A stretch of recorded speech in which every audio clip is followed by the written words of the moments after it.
El día de hoy vamos a estudiar un generador eléctrico de corriente continua.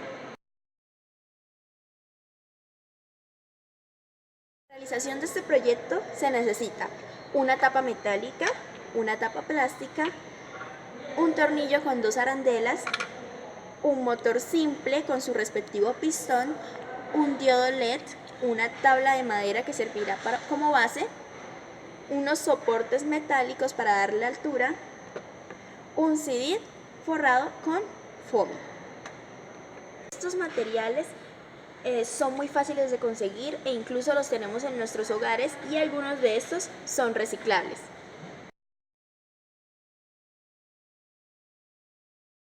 El objetivo de este proyecto de investigación es estudiar y determinar la generación de corriente continua a partir de la rotación del pistón incrustado en el motor. Yo les voy a enseñar cómo realizar el montaje del experimento. Es hacer una perforación a cada uno de nuestros elementos. El diámetro de esta perforación debe ser del mismo diámetro de nuestro tornillo para que puedan encajar perfectamente. Se hace la perforación en la tabla, se hace la perforación en la tapa metálica, en el sí y en la tapa. Todo hecho, entonces procedemos a incrustar el tornillo en la primera tapa, que es la tapa de menor diámetro. Luego incrustamos esta tapa en nuestro sí y por último en la tapa metálica que debe tener una determinada altura. Lo incrustamos en la tabla y lo aseguramos con una tuerca.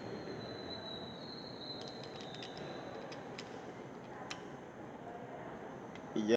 Hay que tener en cuenta que nuestro sistema debe estar posicionado de tal forma que esté en contacto con el pistón de nuestro motor. Entonces el motor lo que hacemos es posicionarlo a una determinada altura para que quede en rozamiento con el CD. Y finalmente adicionamos unos cuantos soportes para que esta tuerca no quede en contacto con la superficie y se pueda hacer girar más fácilmente nuestro CD. Y ya para probar nuestro experimento ponemos nuestro LED en los terminales del motor y ya queda montado nuestro experimento. Procederemos a verificar que nuestro experimento va a cumplir nuestro objetivo inicial. Entonces, para verificar si nuestro sistema quedó bien, primero procedemos a hacer girar el disco de tal manera que quede haciendo una rotación como tal que esta rotación quede haciendo cierta fuerza de rozamiento sobre nuestro pistón.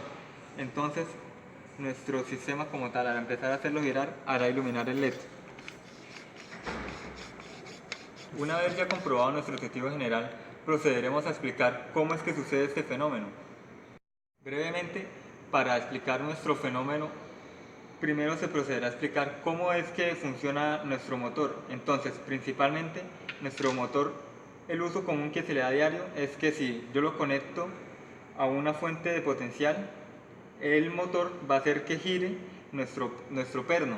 Entonces, lo que nosotros hicimos fue mostrar lo contrario. Si hacemos girar nuestro perno, nos debería generar una corriente, y como tal, eso ya lo demostramos al principio.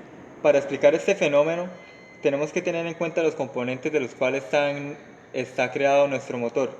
Entonces, nuestro motor está creado por una bobina y un estator, que son los componentes principales del motor. Entonces, al conectar nuestro motor a una corriente, nuestra bobina se energiza, y entonces al energizar nuestra bobina, esta es la que me hace que se produzca una rotación dentro del estator. ¿Y por qué se produce esta rotación? Pues debido a los componentes de los cuales está compuesto el estator, de los cuales son imanes. Nuestro objetivo principal fue que al hacer girar nuestro perno, generar corriente. Entonces, ¿cómo es que sucede esto? Entonces, es totalmente contrario a cómo el motor hace que funcione nuestro perno. Entonces, al hacer girar nosotros nuestro perno con el disco, estamos energizando el estator, el cual al moverlo estamos creando un flujo magnético variable, que como tal me va a generar una corriente inducida dentro de mi bobina. Y como tal, este es el principio de inducción de Michael Faraday. Al hacer girar nuestro perno se está moviendo nuestro estator. Entonces, al girar nuestro estator estamos creando un flujo magnético variable, dado a que como tal nuestro estator está compuesto de imanes. Entonces, al haber un flujo magnético variable en nuestro sistema, esto como tal va a generar una corriente inducida sobre nuestra bobina, pero entonces nuestra bobina está unida unas tiras sobre la otra. Entonces a este proceso como tal se le llama autoinductancia, que la bobina misma se está inductando. Autoinductancia es la cual me genera la corriente, la cual hace prender nuestro LED, y así es como funciona nuestro experimento.